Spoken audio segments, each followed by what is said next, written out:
Good morning. This is Sri Primo with a day two recap of the Masters and what a day it turned out to be. Yesterday, we did talk about the Englishman, 44-year Englishman Justin Rose, um, who was on top of the leaderboard. And that trend did continue for Justin today as well. He didn't play the best as he always does, but he was just -1 through the second round, and he still managed to hold his lead to -8, moved from -7. But the story of the day would be 4 to 5 golfers who made significant strides in pushing themselves to the top. Quickly talk about who's right now in second place. DeChambeau is right now with a -4 yesterday, moves on to -7.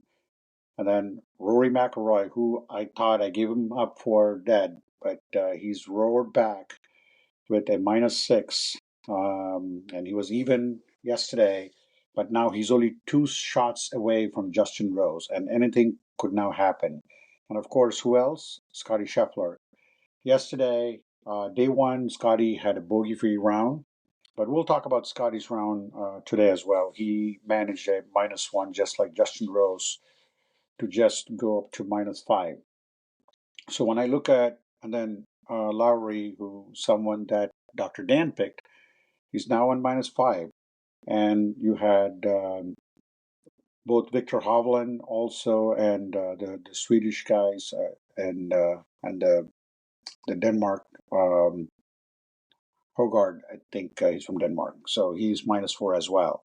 And Colin Morikawa is at -3. Aberg is at -3, and Matsuyama too at -3.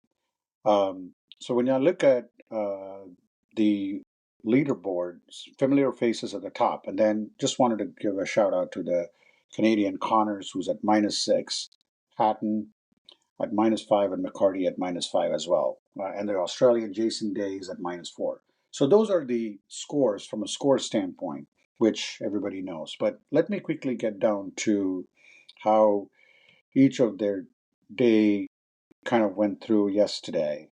Um, so let's talk about Justin Rose. I mean, as I mentioned, -1 yesterday. The one thing to be from a weather standpoint, there was some rain that definitely seemed to have, as the commentator said, softened the course.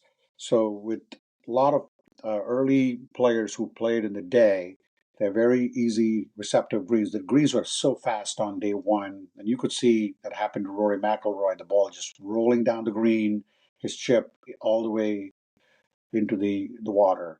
So as the day progressed, the sun definitely seemed to bake the moisture out, and then the winds actually picked up, from what even Andy North was saying in the post game, and really made sure that it stiffened the challenge for a lot of players who played in the afternoon. So that's where you see a lot of those trends. Rose, as I talked about, 2013 U.S. Open champion.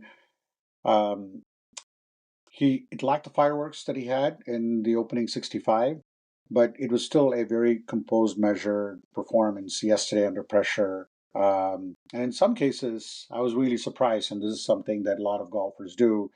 He actually opted for 3 wood off the tee, more conservative game plan, um, and that's where he finished at again. Right now, he finished 36 holes at 8 under par. He's held on to the solo lead. This is only the third time in his career. He has led the Masters at the halfway point. But the person who was made significant move yesterday was Rory. He was the one who I thought was not going to be contending for this, but right now, here he is 2 shots back. He desperately needs his green jacket to complete that career Grand Slam that we talked about in one of those trivia. He had a frustrating opening round, but he was just brilliant, masterful display of golf, firing a spectacular 666. And this was a complete reversal of fortunes. I mean, obviously, we all know he has talent and he's resilient. He was in the second nine, the back nine. He just carded a 31. Was just brilliant. I mean, so he was just very daring approaches on 11, 10, and 11. And then, of course, the par 5 13.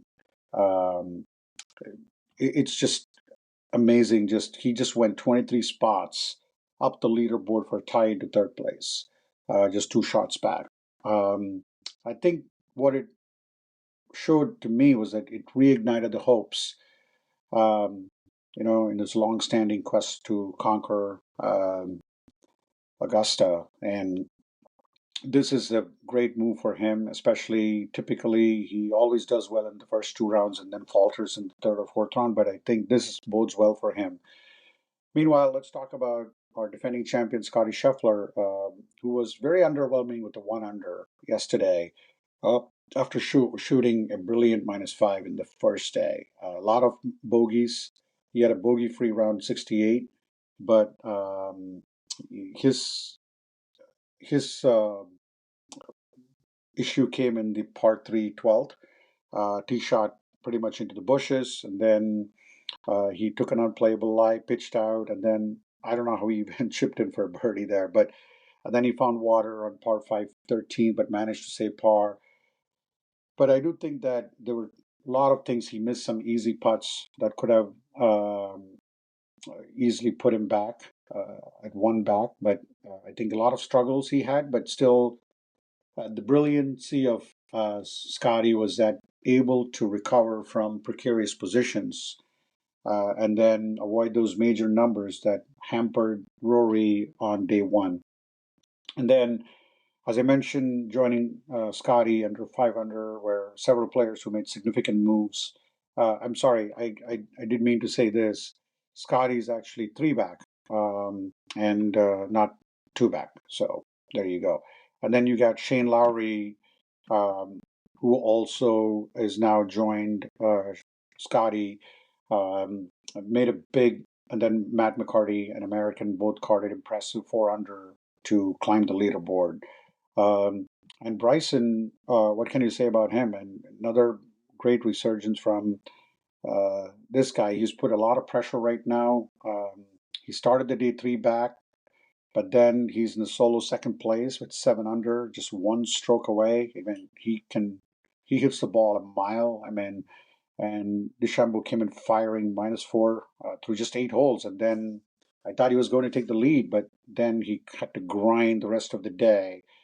Um, and he had a lot of exciting moments, but again, I think sometimes he couldn't keep up the pace that he had in the first 8 holes.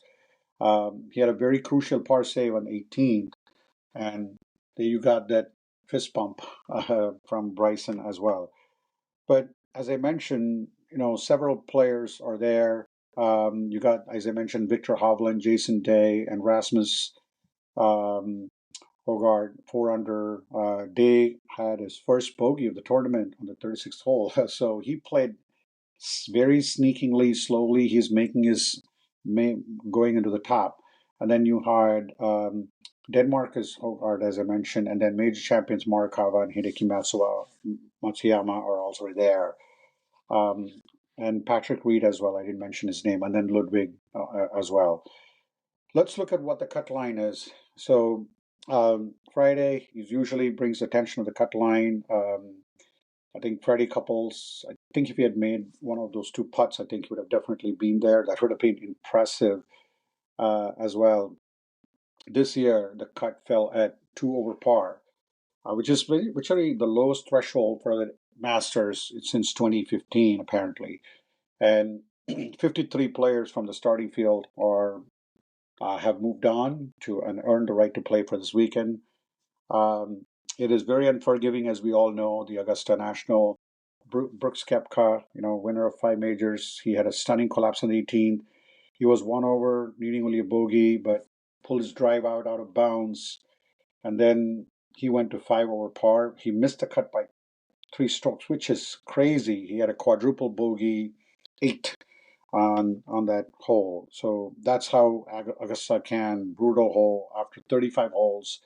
You could see a champion like Kepka out of the race right now. Winner of 5 races. I mean, a winner of 5 majors.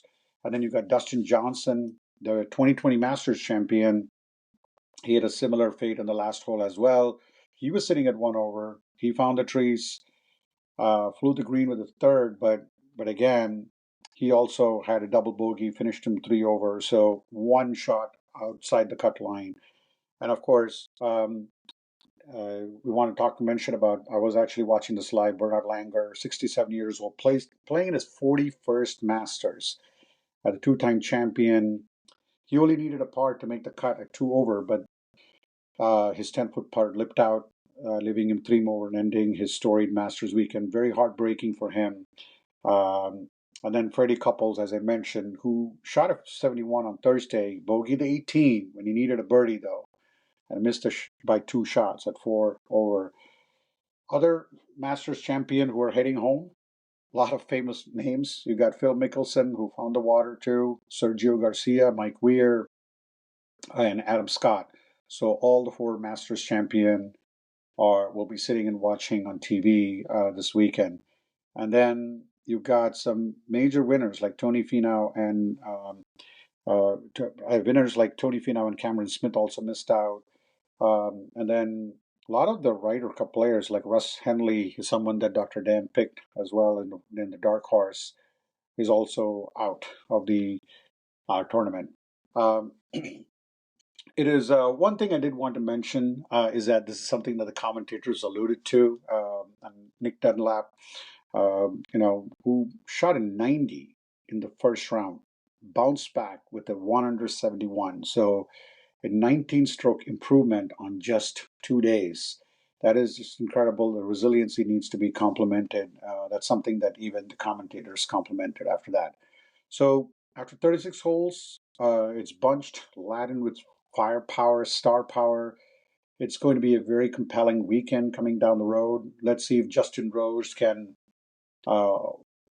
manage to hold off Bryson and Rory and Scottie and all the other players who are right around that. Like, as I mentioned, one hole can change the fortunes of players like Brooks Koepka. You never know. Anybody, so as you can see, 8 under is right now the lead for the day, but all the way to 17th place, like even Brian Harman and Tommy Fleetwood are up 2 under, and Xander as well. Any one of these guys can easily climb up. So this makes up for great drama. This is exactly what the Masters wanted for the first major. And I'm really looking forward to today. And we'll come back and do the recap for day 3 tomorrow. Thanks again for listening. And thanks for supporting this podcast. Really enjoying doing this Masters recap.